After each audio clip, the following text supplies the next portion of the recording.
The clink of silverware and low hum of conversations filled the Olive Garden in Aurora that evening. But at our long table near the window, the air grew thick with something heavier. Marcus stood up slowly, a glass of red wine in his hand, his voice carrying across the room as he addressed the group, his colleagues from the startup, his wife Rachel, their 4-year-old daughter Lily, my daughter Elena with her boyfriend, my younger son Lucas with his girlfriend, and me, David Reynolds, his father. Dad. Seriously, stop pretending you get any of this tech stuff. It's embarrassing for all of us when you act like you're some expert. His words landed like a slap in the quiet restaurant. Heads turned. A family 2 tables over paused their meal. Marcus's colleagues shifted uncomfortably, but he pressed on, fueled by the wine and the audience. We all wish you'd just disappear when these conversations start. Let the adults talk about real innovation. Rachel tugged at his sleeve, whispering urgently, but the damage was done. Lily looked up at me with wide eyes, confused. Elena's face flushed with secondhand embarrassment. Lucas tried to laugh it off, but the silence that followed stretched painfully. I felt every pair of eyes on me. The widowed retiree in his modest button-down, the guy who still drove a 2011 Toyota Camry with high mileage, the father who always picked up the check but asked too many questions about apps and algorithms. Understood, I said quietly. I placed 3 20s on the table beside my half-eaten chicken parm, stood up without meeting anyone's gaze, and walked out. The automatic doors whooshed behind me, and the cool Colorado evening air hit my face. In the parking lot, I sat in my car for a long moment, engine off, hands on the wheel. My phone buzzed once, Marcus texting Dad. I was joking, but I ignored it. Driving home through the suburbs, memories flooded in, slow and heavy. It had been building for years. 5 years since Laura passed. And in that time, my 3 adult children had turned me into their on-call tech support, who was somehow always the burden. Last month, my phone kept dropping calls during video chats with Lily. I asked Marcus about it over Sunday dinner. He sighed dramatically, grabbed my phone, swiped through settings like I was invisible, and handed it back. Dad. You probably installed some sketchy app again. Just don't mess with it. No thank you. Just that condescending tone. The pattern repeated. They borrowed money, $7,500 from Marcus for his home office setup after his startup raised a small seed round but needed cash flow, for $1,200 from Elena when her freelance design gig slowed, $6,000 from Lucas for his new electric vehicle lease when bonuses were delayed. Always phrased as Dad.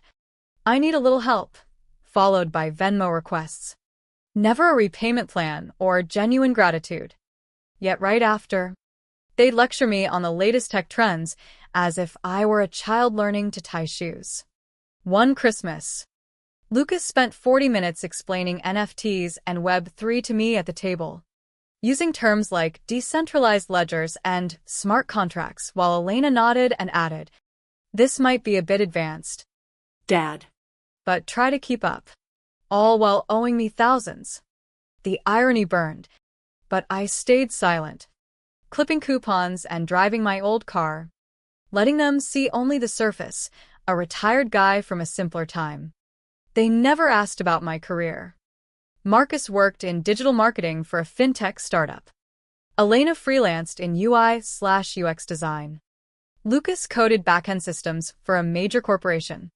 None of them wondered how a modest widower could keep lending without complaint. They assumed Social Security, a small pension, maybe some lucky investments. That night after the birthday dinner, lying in bed staring at the ceiling, the weight settled in. Marcus didn't just dismiss my questions, he erased my relevance entirely. They saw me as dead weight in their fast-moving world. What they didn't see was the man who co-founded Summit Code Innovations back in 1985 with a college friend, building intuitive software interfaces when personal computers were still novelties. They didn't know about the 1996 IPO that let me walk away with over $2.2 million, quietly grown through careful investments into nearly $18.5 million today. Laura used to warn me gently, "David, one day hiding your success won't protect them anymore. It'll hurt everyone." I thought staying humble would teach them independence and work ethic. Instead, it taught them entitlement and disrespect. The next morning, I called my financial advisor at the brokerage. The conversation that followed would change everything.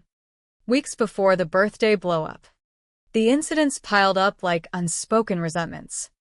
Marcus called late one evening about AI tools for his marketing campaigns. I offered a few insights drawn from decades of reading industry reports. He cut me off. "Dad, this is next-level stuff. You wouldn't get the nuances of prompt engineering or model fine-tuning." He laughed it off. But the message was clear. I was obsolete. The loans kept coming without reciprocity. Elena needed help with her apartment deposit after a client ghosted her. Lucas covered unexpected repairs on his car. Each time, the follow-up was the same. Back to treating me like the family tech dinosaur. At family gatherings, they'd explain basic concepts: cloud storage, social algorithms, cybersecurity basics, as if I'd never touched a computer. Flashbacks to Laura surfaced often in those quiet moments. She handled our finances beautifully until cancer took her in 2019. After, I kept life simple. Same modest bungalow in Aurora. Same Costco runs. Same low-key routines. My portfolio statements arrived monthly. Detailed reports on asset allocation, tech sector performance, charitable giving options. The advisor, Mark at the firm, knew my history intimately. I'd co-founded Summit Code with a vision to make software accessible, not intimidating. Our flagship product streamlined user interfaces for early PCs, paving the way for modern apps. The IPO changed our lives quietly. I stepped back, invested wisely, watched the industry explode without seeking spotlight. My children never inquired. Marcus assumed I dabbled in old mainframes. Elena thought my curiosity was cute but clueless. Lucas lectured me on blockchain during a holiday meal while driving the car I helped finance. The grandkids noticed too. Lily mimicked her dad's dismissive tone when I tried helping with a simple tablet game. It pained me deeply, teaching the next generation that elders' knowledge was worthless. By the time Marcus's birthday arrived, the resentment had crystallized. I arrived early at the restaurant, watching normal families laugh together. Marcus's group entered with obligatory hugs. Conversations started innocently, Lily showing me her drawings, Rachel discussing her latest content creation side hustle. Then Marcus launched into his startup's AI-driven analytics project. I asked a legitimate question about datasets. Marcus paused, then chuckled. "Dad, "It's pretty advanced, machine learning models predicting user behavior. Probably over your head." His colleague Brad jumped in, asking about my background. Marcus answered for me. "Dad worked with computers way back. Like room-sized ones. Different era." Patronizing smiles all around. Rachel added, "David's always so interested in what Marcus does. It's sweet." The digs escalated. Lucas explained cryptocurrency basics mockingly. Elena recalled how I gave up on social media quickly. When I mentioned pattern recognition from early software, they laughed it off as basic database stuff. Marcus ordered seafood pasta after initially copying my chicken parmesan, quipping, "Dad, "You always stick to the same safe choices: tech, food, everything." The tension built slowly, my stomach tightening with each comment. Jake, Elena's boyfriend, seemed uneasy and asked genuinely about my work. Marcus interrupted again. "Dad, tell them about the punch card days." The table erupted in grins. I kept responses minimal, helping Lily with her coloring book while they discussed startup funding rounds as if inventing the concept. Inside, something shifted. Years of silent support, financial safety net, emotional labor, all dismissed. Marcus's third glass of wine loosened his tongue further. He stood again, voice rising. Dad, you try so hard to stay relevant, but honestly, sometimes I wish you'd just disappear instead of embarrassing us with this pretend expertise. The restaurant quieted. Lily's crayon stopped.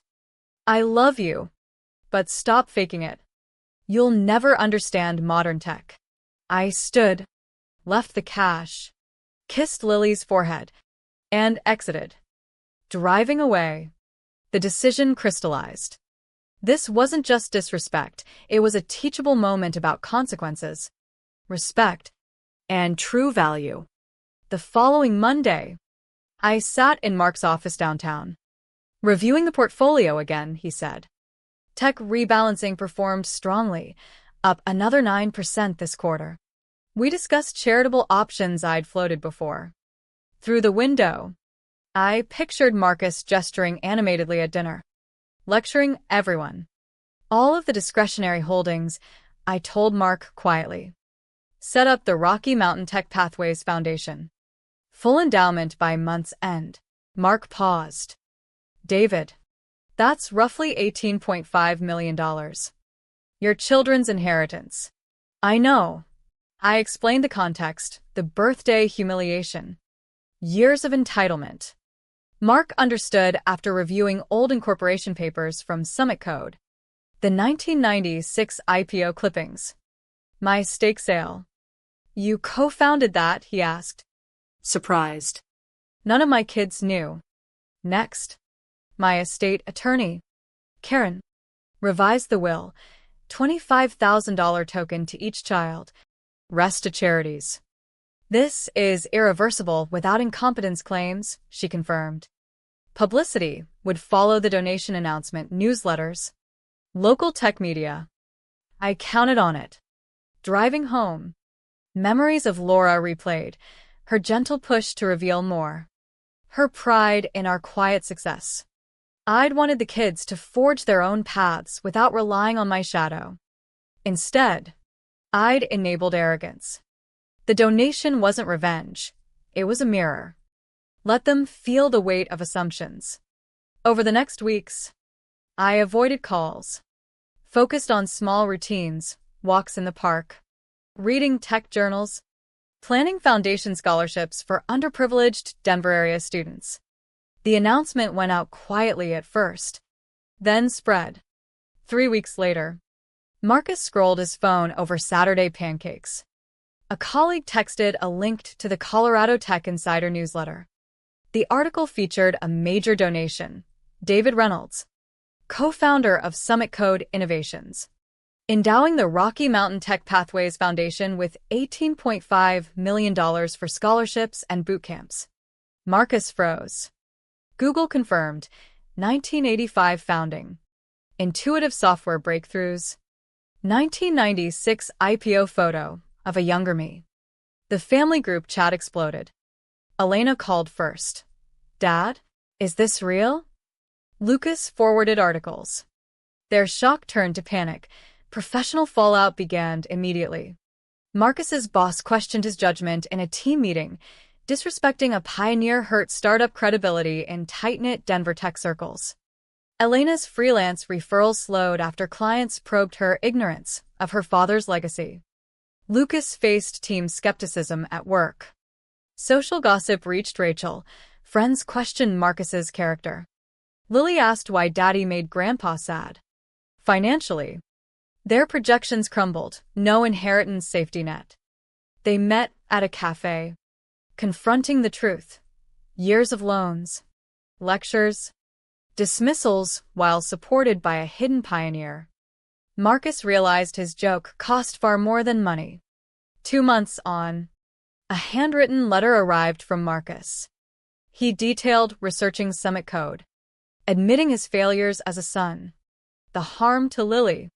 The lost conversations. He sought forgiveness, not money.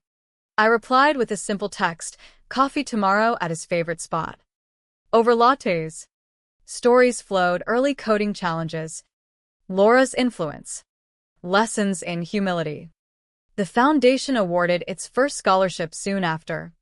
Funding kids who valued opportunity. My children began rebuilding slowly. Genuine questions. Repaid loans. Respect earned. Yet the question lingers. How many families fracture under assumptions before consequences force honesty? Respect isn't inherited, it's cultivated. What would you do if your loved ones saw only the surface?